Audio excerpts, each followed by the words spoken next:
theory of glandular stimulation through electrical impulses was correct. A few days ago, you were as small as your companion. And now look at you.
Hello.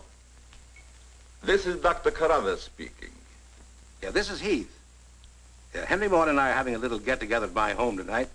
We want you to come. Why, that's nice of you, and I appreciate it. But I'm very busy working on a formula for a new shaving lotion. Oh, but Doc, this is my daughter's idea. And she's going to be awfully disappointed if you don't show up. Don't take no for an answer. Make him come. Yeah, you see, it's a sort of a special occasion. I bet Mary is going to announce her engagement to that young rascal, Don Morton. Tell her I'll be there. Goodbye. Well, it's all arranged. He's coming.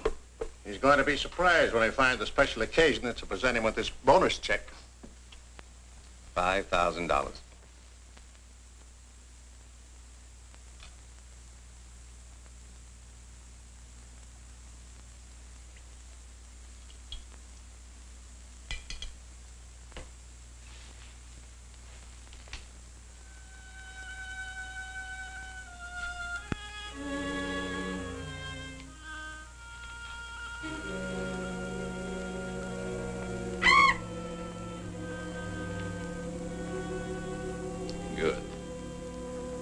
You have not forgotten.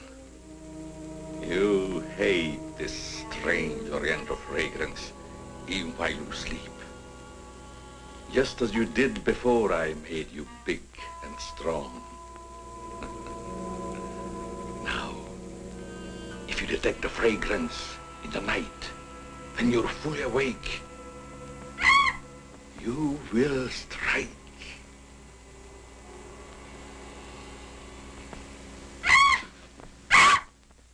Yes, you will strike to kill. Well, Doc's late. Wonder if he's been called out on a case. Perhaps I'd better phone him.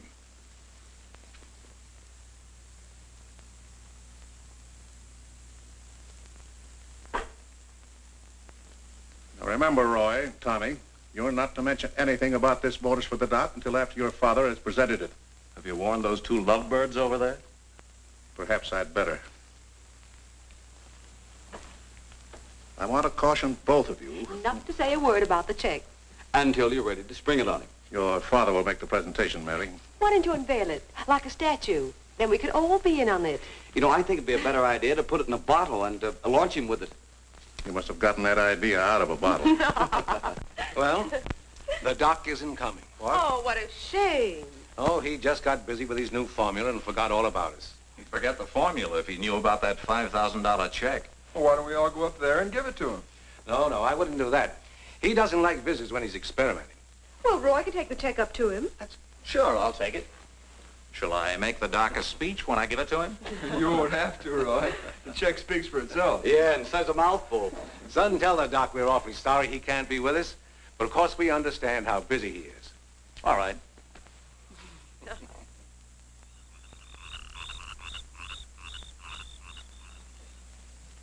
Just a minute, Roy, and I'll be with you.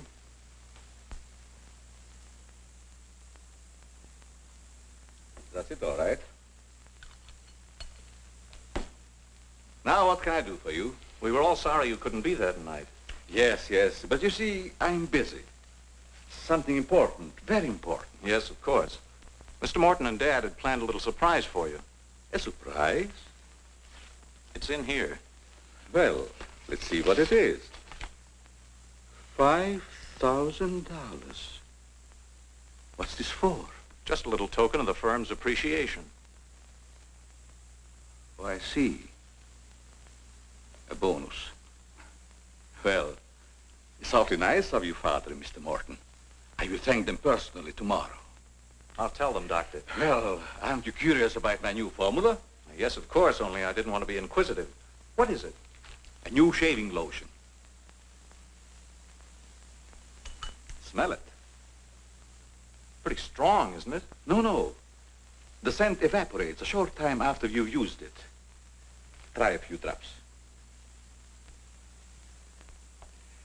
Now rub it on the tender part of your neck. Here.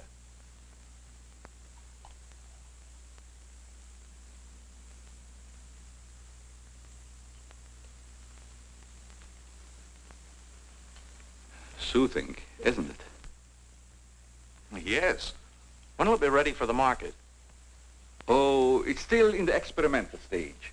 I want to try it out on several people first and see if it works. Well, if you'd like to send me a bottle, I'll be glad to try it for you. Thanks. Good night, Doctor. Goodbye, Roy.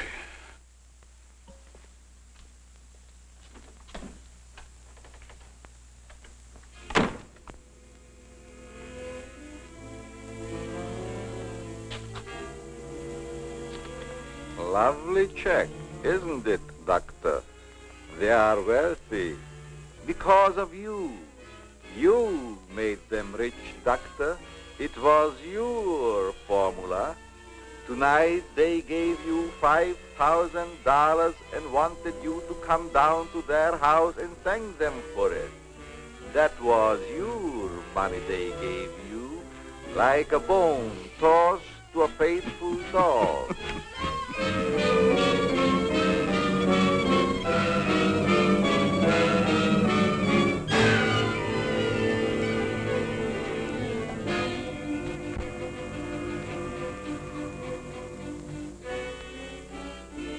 You should be very grateful, Doctor. Very grateful. They are rich and happy, thanks to you. And what have you got, Doctor?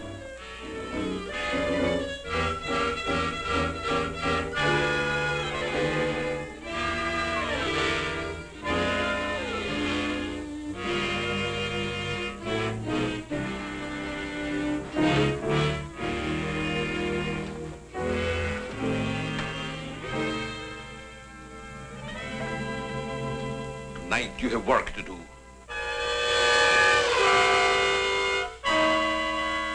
It's time you were on your way.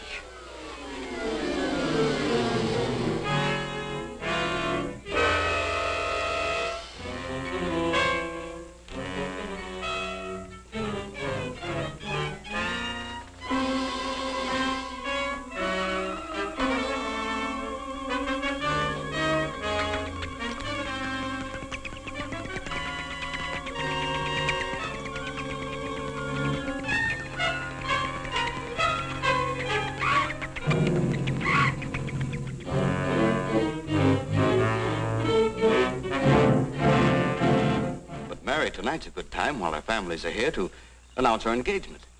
Look, Don, I've loved you a long time, ever since we were kids. But I'm afraid it's been more like a sister. Well, I had no idea you felt that way.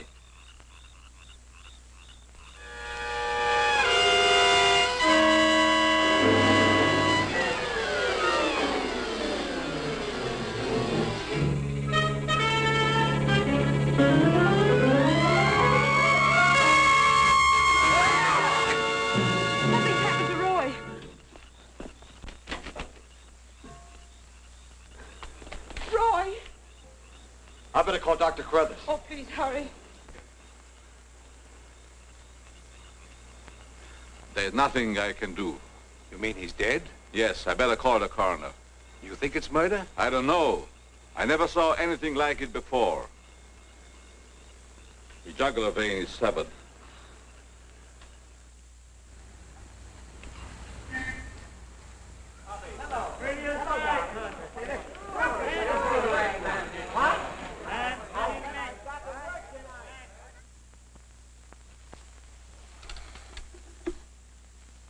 Send Johnny Layton in here.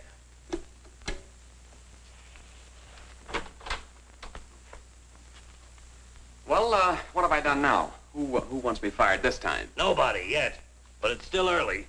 This came in from Heathville. It's a mystery killing. Old Martin Heath's son. Who's Martin Heath? Who's Martin Heath? Say, have you ever had a date with a girl? A girl? Oh, yes, a girl. I believe I did take a girl out once. Well, did she smell sweet? Of course she smells sweet. Most girls do. Well, that's because of Martin Heath Cosmetics Limited. They make all that goo that the women put on their faces so they won't have to wash them with soap and water. I get it. A big man, huh? Yes, and a big advertising account. Grab yourself a photographer and get along over there to Heathville. The coroner's holding an inquest. Find out who really killed old man Heath's son. Okay, McGinty, I'm on my way.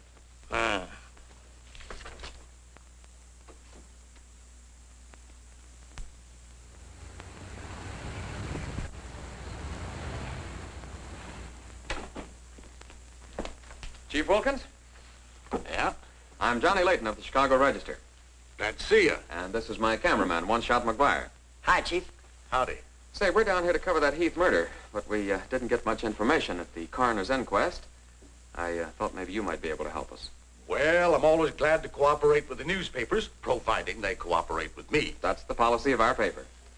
Well, to tell you the truth, I haven't got very far with this thing myself. Oh, here's something that might interest you. It's a picture of the victim's wounds. You'll be able to see it better with this glass. Are these scratches on the neck and shoulders? Yes, but we can't determine the source. They're too deep for fingernails, too shallow to have been made by a knife. They're more like claws. That sort of bears out Dr. Carruthers' theory at the inquest of a wild animal. Have there been any circuses around here lately? No. Heard of any animal escaping from a zoo? No. Couldn't have been one of those African leopard men. They use steel claws. This isn't Africa. Okay, Chief, I was just trying to help. Chief, are you sure there's no clue you're holding back while investigating? Well, since you're going to work with me on this case, there is a clue, and a very weird one.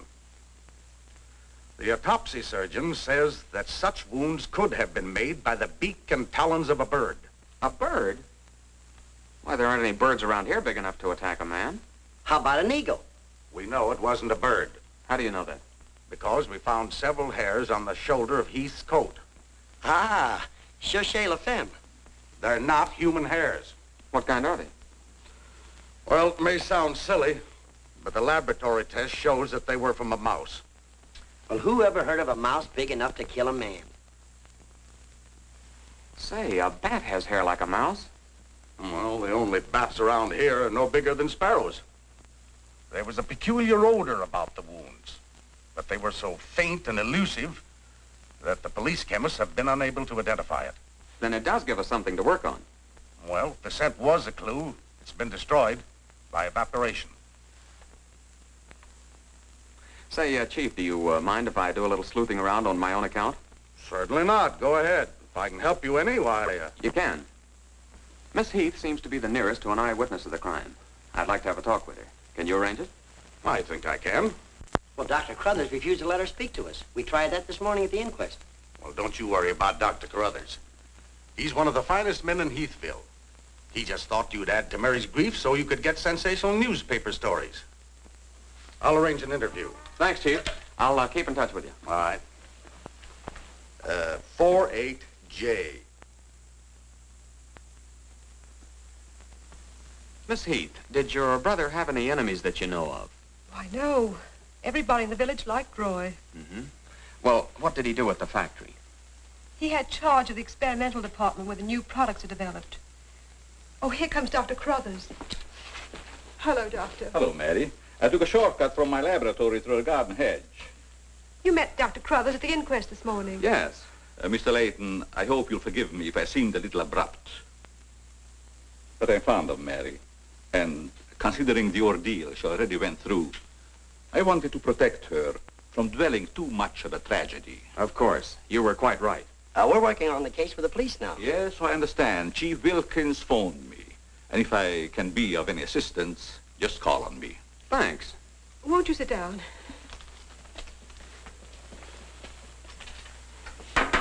Shall I serve, mademoiselle? No, Maxine, I'll do it. You may go now. Oui, mademoiselle. Do you take sugar, Mr. McGuire? Huh?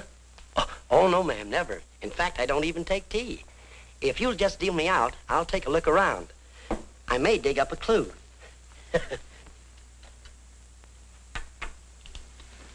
What do you think of Dr. Crothers' theory about a wild animal, Mr. Layton? Well, frankly, I don't think much of it.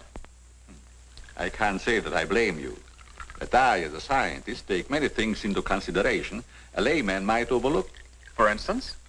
The jagged nature of the wound, the rapidity with which the murderer escaped, the scratches from talons or claws. But when an animal attacks a human, there's bound to be a lot of noise.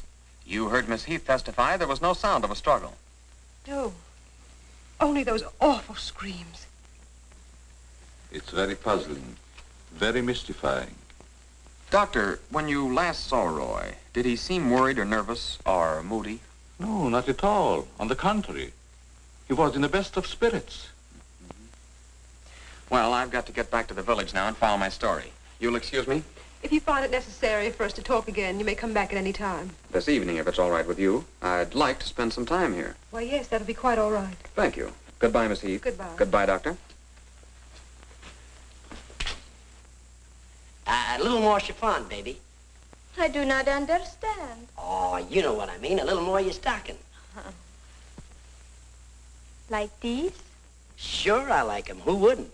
Now, hold nice and still, because this is going to take a little time.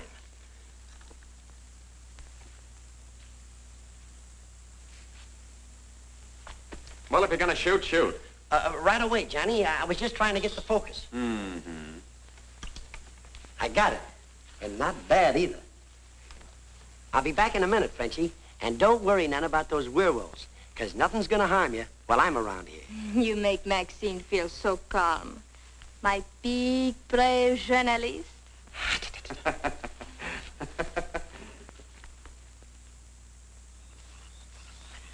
This is my idea of nothing at all. Sitting here waiting for an animal to give us an argument. Look at that moon. And I had a date with Frenchie. Oh, stop crabbing. We're supposed to solve a murder. You, Big, brave journalist.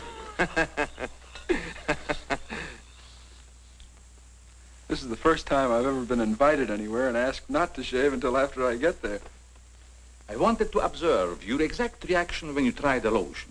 Oh, now I understand. I want this lotion to be perfect before turning it over to you to be marketed. Here. It's a little strong. That'll make the customers think they're getting their money's worth. Oh, that feels great. Very soothing. I don't think you ever use anything else. Well, we wouldn't want to market anything we wouldn't use ourselves. That almost smells good enough to be used as a cologne. Oh, what's the matter, Doc? Can't you stand your own lotion? I have a violent dislike for perfumes. Oh, I'm sorry. All right, Tommy. Good night, Doc. Goodbye, Tommy.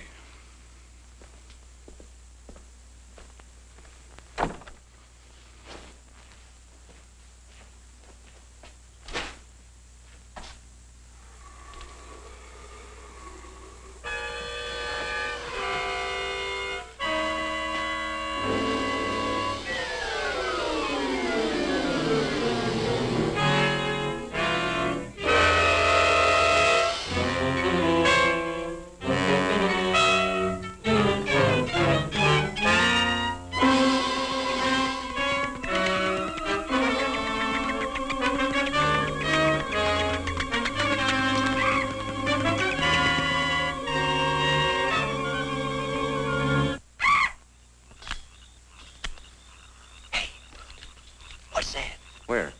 Over there, something's moving.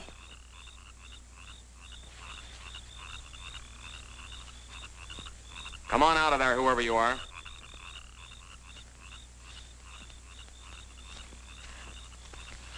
What are you doing out here, Miss Heath? I thought you might want some company. Shall we sit down? You know, you shouldn't be wandering around in the garden at night after what's happened. Neither should you. Well, but it's part of my job. Mine, too. Roy was my brother. Be careful, I think it's Tommy. Hello, Tommy. Hello, everybody. Hello, Tommy. darling. What's up, sis? Mr. Layton wanted to stay in the garden for a while, so I joined him. And don't tell me you're waiting for that animal Dr. Carruthers mentioned. So you don't believe it either? I certainly do not. It's ridiculous. But somebody or something killed your brother. And I suppose you're working on the theory that the murderer always returns to the scene of the crime. Perhaps I am. Well, not for me. If you'll take my advice, Mary, you'll leave these gentlemen to their vigil and go to bed. That's what I'm going to do. Good night. Good night, Tommy.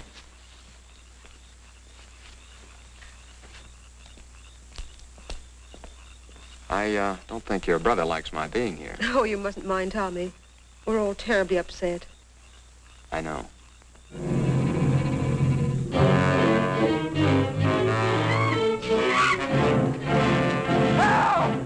Tommy!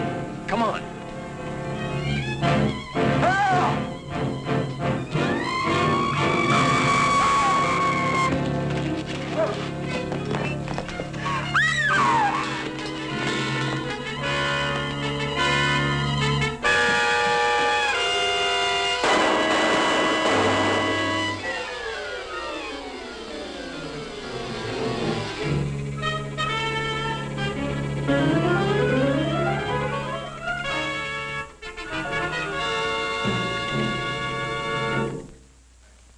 But I'm telling you, McGinty, it was a bat. I saw it kill Tommy Heath. Listen, Johnny, I want you and One Shot to come on home or I'll fire both of you. I'm not coming home, and neither is One Shot. I'm keeping him here to get a picture of the devil bat. Say, that'll look great in the headlines. Devil bat strikes again. Listen, don't tell me it had horns. Maybe I better send a wagon with the steel bars and the strong boys with the straitjackets. Look, Joe, have I ever lied to you? Plenty of times. Well, I'm not lying this time. If it ever got out that I cooked up a fake story about a devil bat, I wouldn't be able to get a job on a country weekly. Print the story, Joe. So help me, it's on the level. All right, I'll print it. But I won't believe it. Not till One Shot gets me a picture of that devil bat in action. Don't worry, he'll get it. Goodbye. You, my friend, are going to get a shot of the devil bat in action. Who, me? How? Have you noticed there's a taxidermist shop in the village? Well, you wouldn't suggest that I go out and stuff a bird, would you? One Shot. To think that you'd even hint that I would suggest you have the village taxidermist build you a nice big bat for pictorial purposes. Besides, a bat isn't a bird, it's a mammal. Well, why didn't you say so in the first place? Where is this bird stuffing emporium? Oh, down on Cottage Grove Avenue.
Now, here's the idea, Frenchie.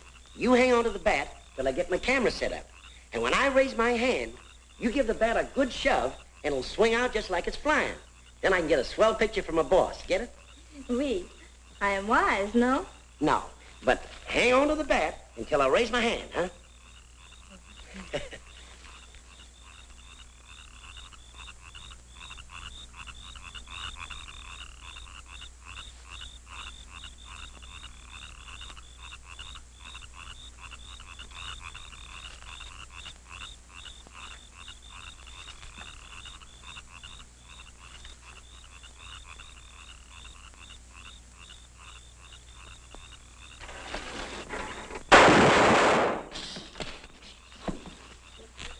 Sherry, are you hurt?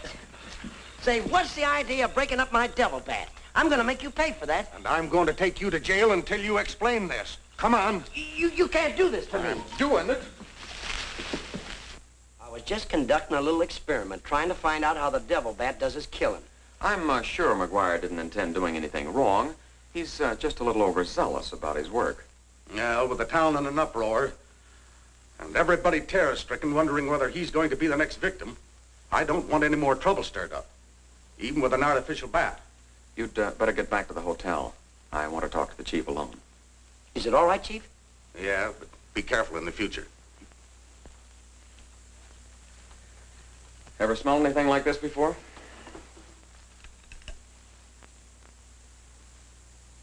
Well, yes. That's the same stuff that's been on every one of the devil bat's victims. Where'd you get it? Found it in Don Morton's bathroom. Find out where Morton got it? No, I didn't want to arouse suspicion by asking questions till after it's been analyzed. You think it has any connection with the murders? That's the way it strikes me, but I can't figure out how. I'll get the police cameras on it right away. I'll snoop around, see if I can find out where Morton got it. Well, it probably came from down at the Heath Cosmetic plant. I've men working on a theory of a disgruntled factory employee committing the crimes. It's certainly more than coincidental that all the victims have been members of the Heath and Morton families. Yeah. Looks like a plot to wipe them all out. I wish the rest of them would leave town until this crime is solved. You're worried about Mary, aren't you? Well, yes. I've been urging her to leave, but she won't go without her father. And he insists on remaining here to help clear up the crime. And worse than that, neither Heath nor Morton will let me give them a bodyguard. I guess we'll just have to wait for something to break. Good night, Chief. Good night, Johnny.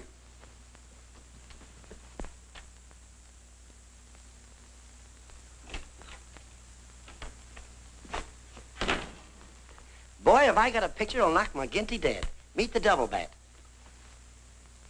Well, how about that wire? Looks as if the bat's on a flying trapeze. Oh, but I'm not through working on it yet. See, I can touch this picture up so the bat will look like he's got nothing around him but nothing. Okay, Rembrandt. You win.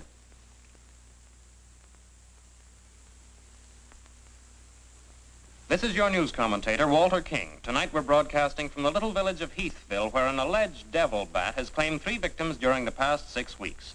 You will note that I say alleged devil bat. That, ladies and gentlemen, is because your correspondent has been very skeptical from the start as to the existence of this horrendous creature. I have as my guest in the studio tonight Professor Percival Garland Rains, perhaps the world's greatest authority on animal life. I'm going to interview Professor Rains on the subject of the devil bat. Our radio audience may draw its own conclusions. Professor Rains, first let me ask you, point blank, do you believe that any such creature as the devil bat exists? I do not. He's got a nerve. Quiet. In the Dark Ages, when men and women lived in caves, there may have existed a bat of this size. But not in this day and age. How do you account for the fact that Mary Heath, whose 2 brothers were victims of the devil bat, and a newspaper reporter, John Layton, claim to have seen this amazing creature? Sometimes under stress of excitement, our minds play tricks on us. Hey, he's insinuating you saw the little bat that wasn't there. Pipe down. But how about the picture of the devil bat published by Mr. Layton's paper? I examined that picture under a powerful magnifying glass. I denounce it as a fraud. Whoever constructed the strange-looking monster forgot to remove a label from the silk used on its left wing. That label reads, "Made in Japan."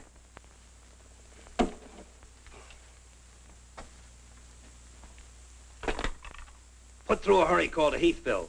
I want to talk to Johnny Layton. He's at the Heathville Hotel. One guess who that is. Yeah, McGinty.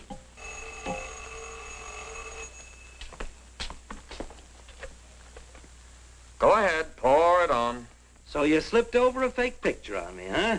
Well, you're fired, both of you. And I'll see to it that you never work on another newspaper as long as I live. Made in Japan. You tell One-Shot McGuire he ought to be snapping photos in a booby hatch. Both of you, come on in and get your final checks. Oh, no. We're not coming in to get anything. All right, so we're fired. But we're staying here just the same. I saw that bat. We're going to stay here till we catch that bat, and when we do, I'm going to bring it in and stuff it down your throat. Goodbye. Well, we're fired. Again. That's him calling back to apologize. Now, you give him a good scare. No use begging us to go to work for you again, McGinty. You fired us and we're staying fired. Oh, Mary, I thought it was somebody else. Johnny, why did you make a joke of a tragic thing like this? But it wasn't intended as a joke, Mary. I was only trying to get the news. I suppose you call it getting the news when you arrange to print a picture. That's a deliberate hoax. That has the entire country laughing. A grand joke, Johnny. But somehow I can't appreciate it. But I can explain that picture. Don't try, Johnny.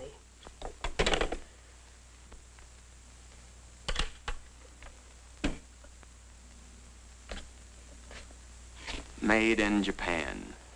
I ought to skin you alive and nail your hide to a barn door.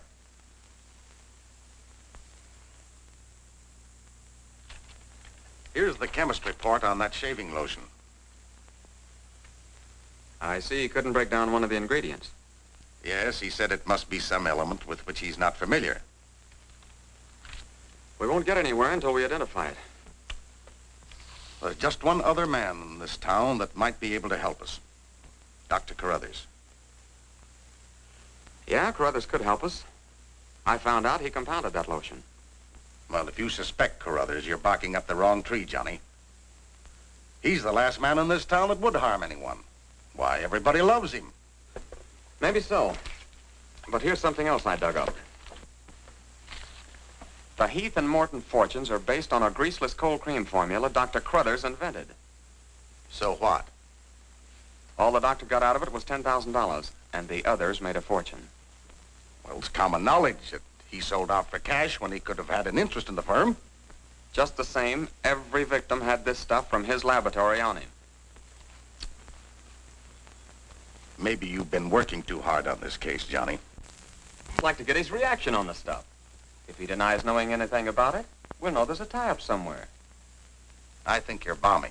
But just to show you that I'm following up every clue, we'll talk to him. We'll, put this in another bottle, and without telling him we know he compounded it, ask him to analyze it. Doc, I hope we're not upsetting your work barging in on you this way. No, not at all. I'm anxious to help solve these crimes. All the victims were very dear friends of mine. Here's a sample of the stuff young Morton and the two Heath boys had on them when they were attacked by the devil bat. Of course, it doesn't make sense to me that a bird would choose only people using that particular stuff. A bat is not a bird. It's a mammal. Well, anyway, our police chemist couldn't break down one of the ingredients. We thought perhaps you could. Why, I compounded this myself. It's a new shaving lotion I'm experimenting with. The ingredient your chemist couldn't break down, I discovered years ago in Tibet. How did you happen to put it in a shaving lotion? Oh, the lamas use it in some of their religious rites as a perfume.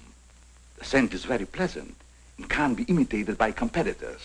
But what were Don Morton and the two Heath boys doing with the stuff? Oh, it is the policy of our firm to try out any new product before marketing it. Well, that knocks our theory into a cocked hat. Yeah. We were hoping the unknown ingredient might turn out to be some sort of a clue. This isn't the kind of bottle I give it out in, but I presume your chemist changed it when making the analysis. Yeah.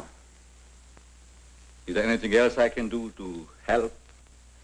Tell me, did you hear Professor Raines on the radio last night? Yes.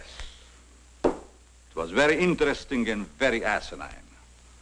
You mean you believe there is a devil bat? Why not? You saw it, didn't you? Well, sure I did. So did Mary. Then why worry about what one scientist says? That one scientist got me fired. Oh, you mean your newspaper discharged you? That's right. Oh, that's too bad. Then you're believing Heathville before the mystery is solved. I'm afraid not.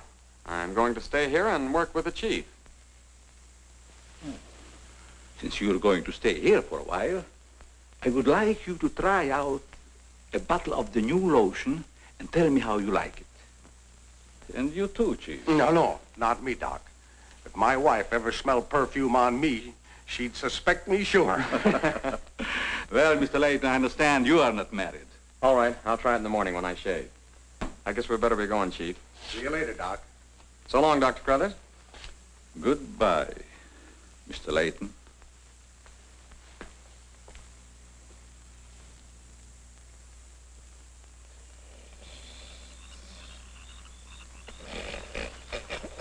What's the matter? What's the matter? Does that smelly shaving lotion put you to sleep? Well, why'd you tell the doc you're going to use it if you think it's smelly? Oh, I don't know. I guess I was a little ashamed of ever suspecting the old duck. Well, I like it, and I'm going to tell him so. What time is it? After midnight. Midnight? Oh, there ain't no use of waiting around here any longer. This must be the bat's night off.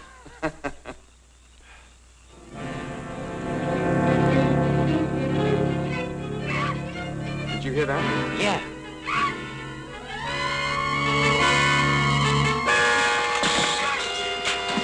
Get that camera ready.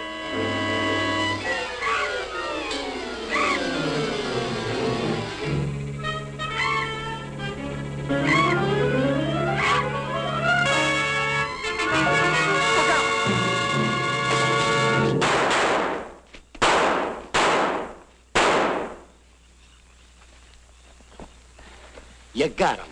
Listen, Johnny, I'm going to cook that bird personally for McGinney, and I'll even stuff it myself.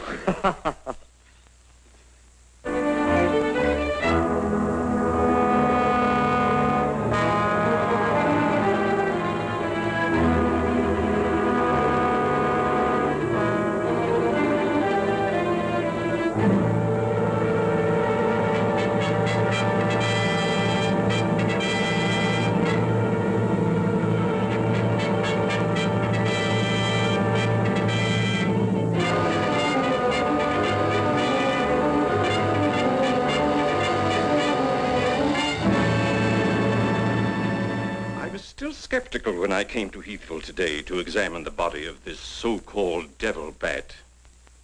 But after seeing it personally and making exhaustive research, I've arrived at the conclusion that the creature is the lone survivor of a type of giant bat which existed in great numbers during the early part of the Neolithic age.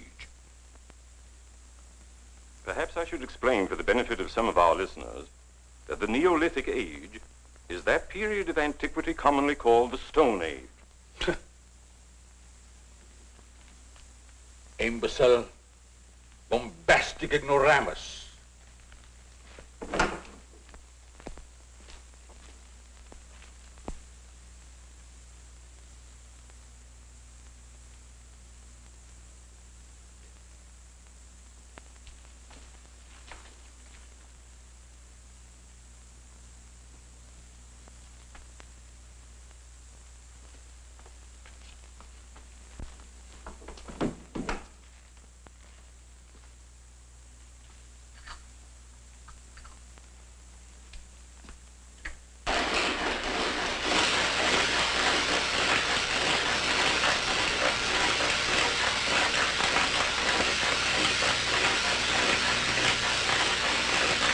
Sorry, McGinty, but One Shot and I are not interested. At your prices.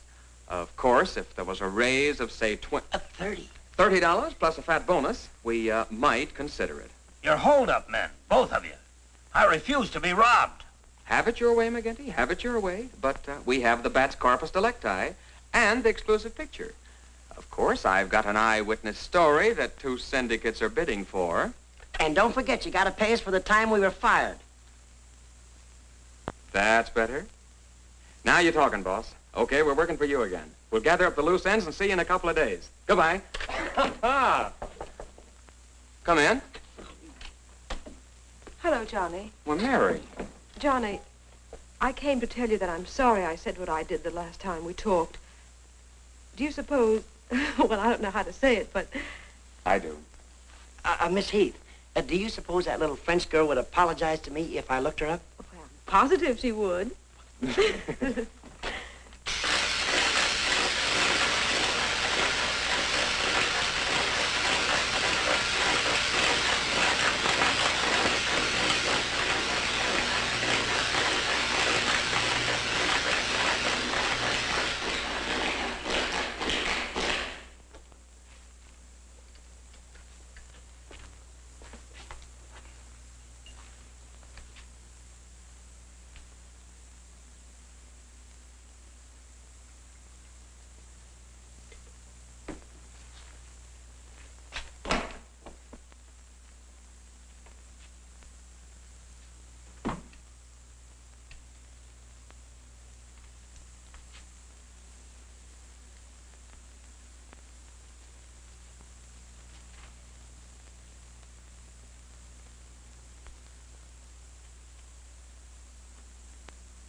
Splendid.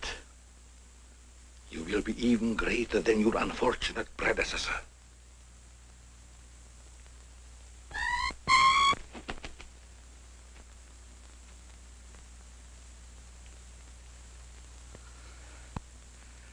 Enraged, aren't you?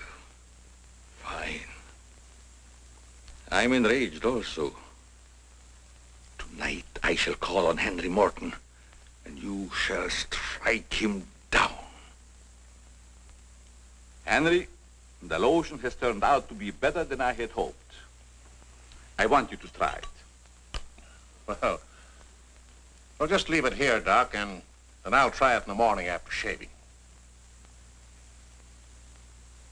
Smells good, doesn't it? Yes, but isn't it too strong? No. Evaporation quickly tones it down just to the right scent. Rub a few drops on your face. Well, I'd rather wait until after I shave. Then my skin will be more tender and receptive to a lotion. Just a little here. The texture of the skin there is always very delicate. I give you a few drops in your hand.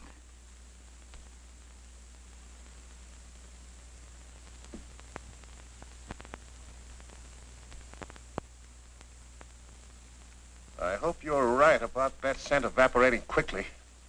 I smell the high heavens. Perhaps that will be the secret of its success. Well, you can never tell what's going to happen in this business. You can believe me, Henry. You don't have to worry. Yes, I can believe that, Doc. All of your formulas have been highly successful. Oh, I've been going over the report of the company's annual earnings. A net profit of over $1 million. Not bad, eh? When you remember what we built on. A mere $10,000 for your formula. You shouldn't have demanded all cash, Doc. You should have ridden along with us. Then you'd be rich, too. But then you've had a lot of fun in your laboratory with your experiments, dreaming up something new. You're a dreamer, Doc. Too much money is bad for dreamers.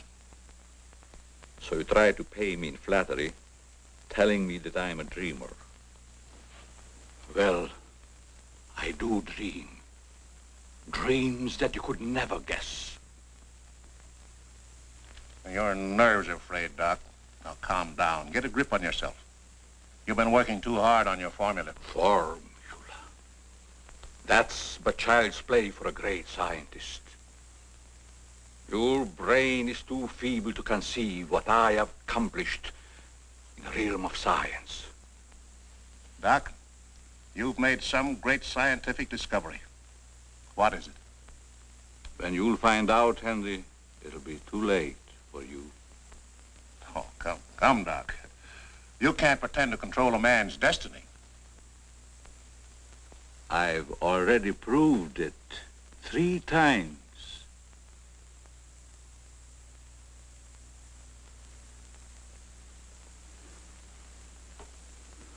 I'm sorry.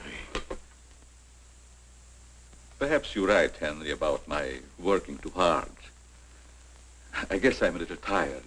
I better go home and get some rest. Sure. A night's sleep will do you good. Good night, Doc.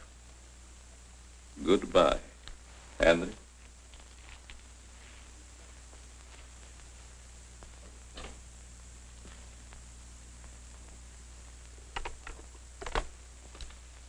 .36J.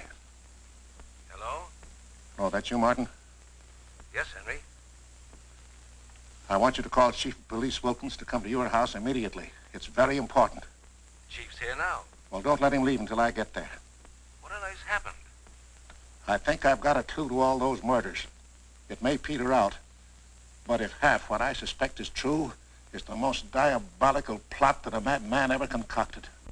What is it? Talk about the absent-minded professor. I forgot my hat. Henry, what is it? I'll tell you all about it when I get there. I hope I didn't intrude on a private conversation. No, nothing important.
I hope Henry was right about having a clue. But why didn't he explain more about it when he phoned? When I insisted, he changed his tone as if he'd been interrupted. was afraid that he might be overheard.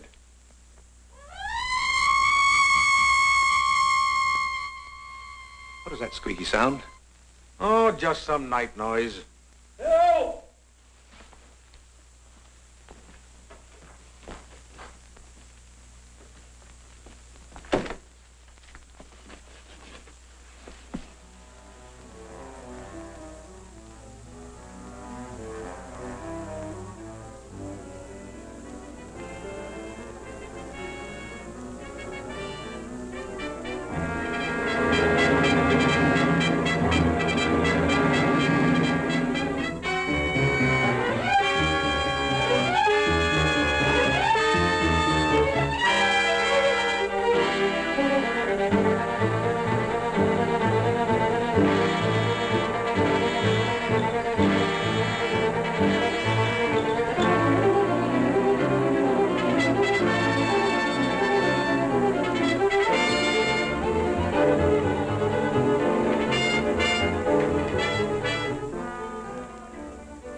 I feel much better, Mr. Heath, since you asked us to stay in your home until this new devil bat has been killed. I've been worried about Mary. What reason have you to believe that Mary is in danger? Only this. I'm convinced that someone is using the bat to wipe out the entire Heath and Morton families. As a scientist, I assure you, the thought of a human controlling a bat is fantastic. Just the same, no villager's been killed or even attacked. You're forgetting, aren't you, that Mr. McGuire was attacked. He's not a member of either family. Why, I'm practically a member of this family already. I'm going to marry Miss Heath's maid. Oh, really? Well, boys, I'll have Maxine show you to your rooms. I must be running along home. It's past my bedtime. Good night, gentlemen. Good night, Good night, Martin. Good night, Good Doc. night, Doctor. Goodbye, Mary. Come along.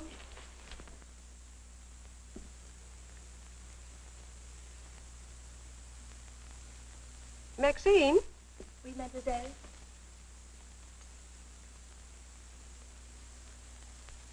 Did you fill my perfume bottles with something new? Oh, no, mademoiselle. I never touch your perfume. It's funny. I don't recognize it. Perhaps Dad filled them as a surprise. He always does that with every new perfume the plant puts out. Is there anything else? No, Maxine, that's all. Good night. Good night, mademoiselle.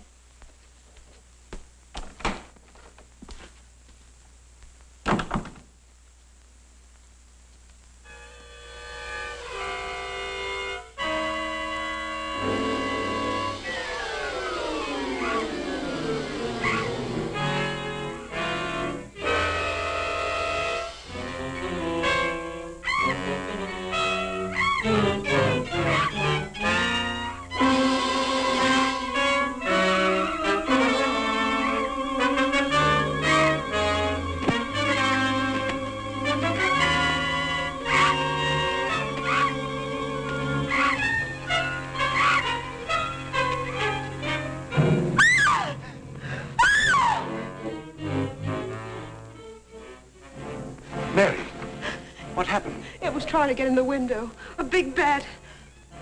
Oh, it was awful.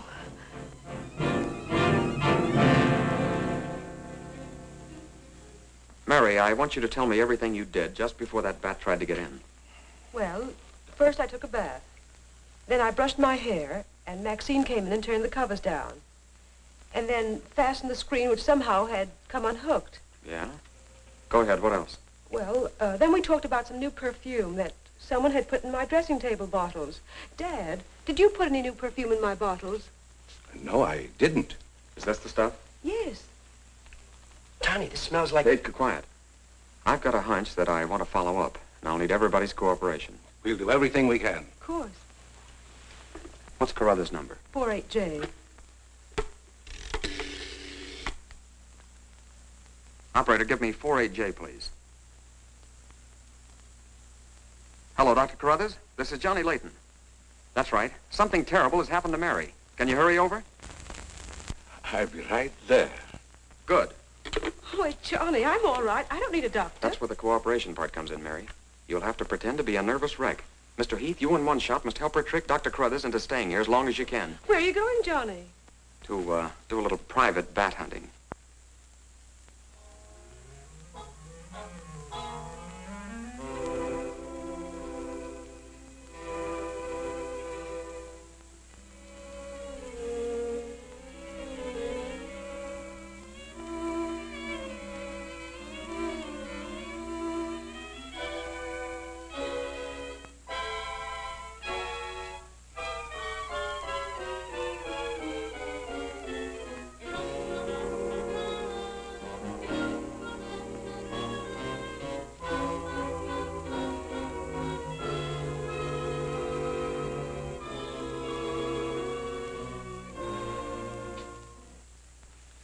devil bat tried to get through that window.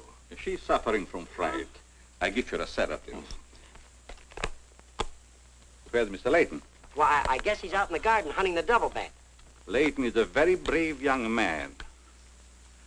Give Miss Heath one of these every half an hour. Oui, doctor. It will quieten her nerves. But, Doc, hadn't you better stay until she's quieter? She'll be all right in the morning. Hey, Doc, I don't feel so good myself. Would you mind taking my temperature? You look perfectly well, Mr. McGuire. Well, you ought to see my tongue. It looks just like a squirrel's tail. Look. Try some calomel.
May have visitors tonight.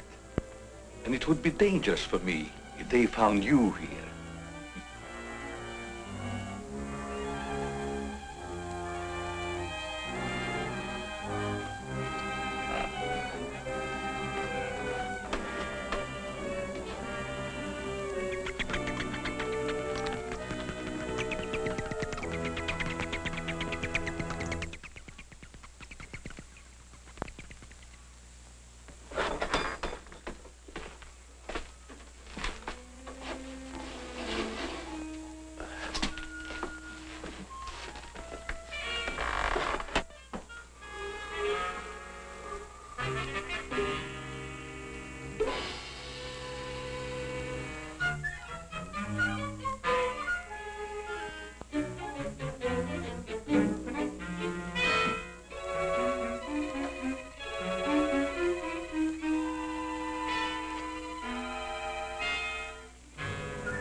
Hi, Doc.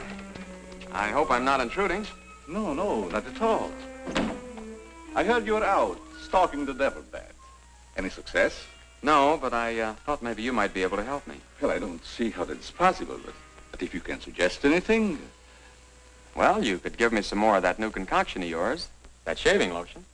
But how on earth could that possibly help catch the devil bat? I've still got a crazy idea that if I douse myself with it, it might attract the killer. I don't see how you can connect the two. But there is a bottle of the lotion on the table. Thanks.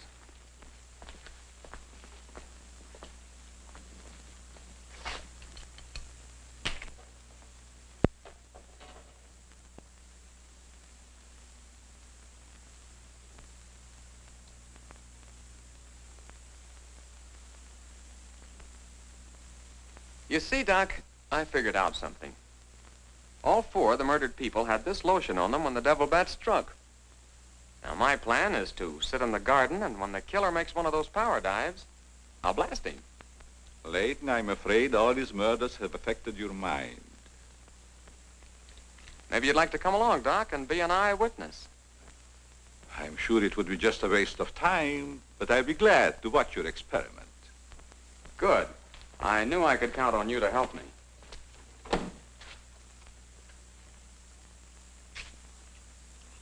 I tell you, Layton, expecting a bat to be attracted by the scent of a lotion is all foolishness. I think I better run around. Ah, sit down, Doc. The Devil Bat's behind schedule tonight.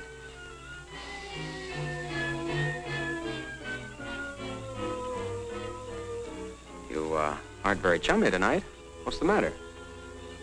Firearms always make me nervous. Oh, I thought maybe you didn't want to be sitting too close to me. Just in case the Devil Bat does show up. According to your theory, the killer wouldn't attack me. I haven't any of that lotion on me. You have now, Doc. Why did you do that? To make it a 50-50 proposition, Doc. Now sit down, and don't try any shenanigans.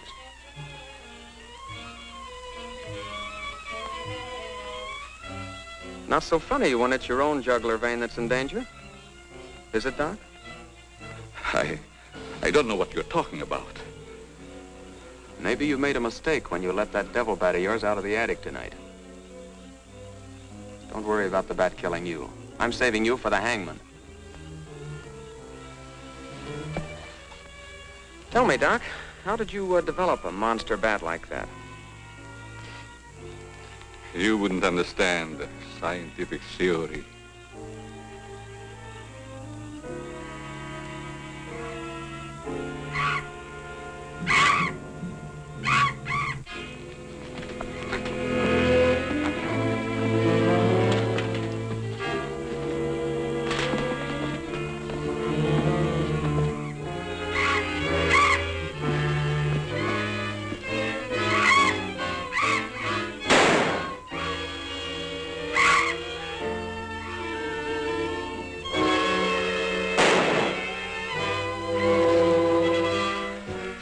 Chief, what are you doing out here? Young fellow, don't think that you're the only man working on this case.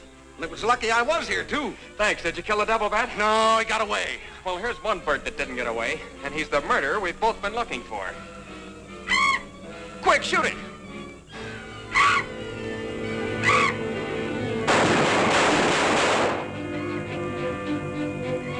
Where is it? It's gone.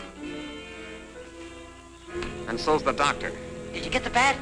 What happened? Doc Carruthers is the murderer, and he's hiding somewheres in the garden. You fellows get back to the house and guard Mary. Come on.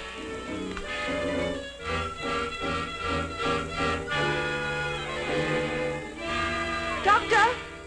Dr. Carruthers! Doctor! Has anything happened to Johnny? Is he hurt? They took him up to my place. You better come along with me.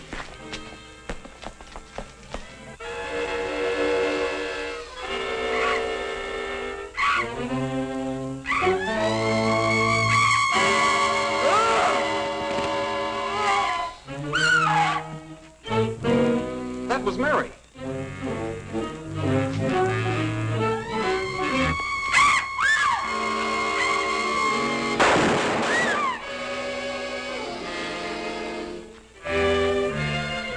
Are you all right, Mary? Go help Dr. Carruthers. He's over there. That devil bat belonged to the doctor, Mary. He created it to commit those murders. Well, it's too late to help the doc.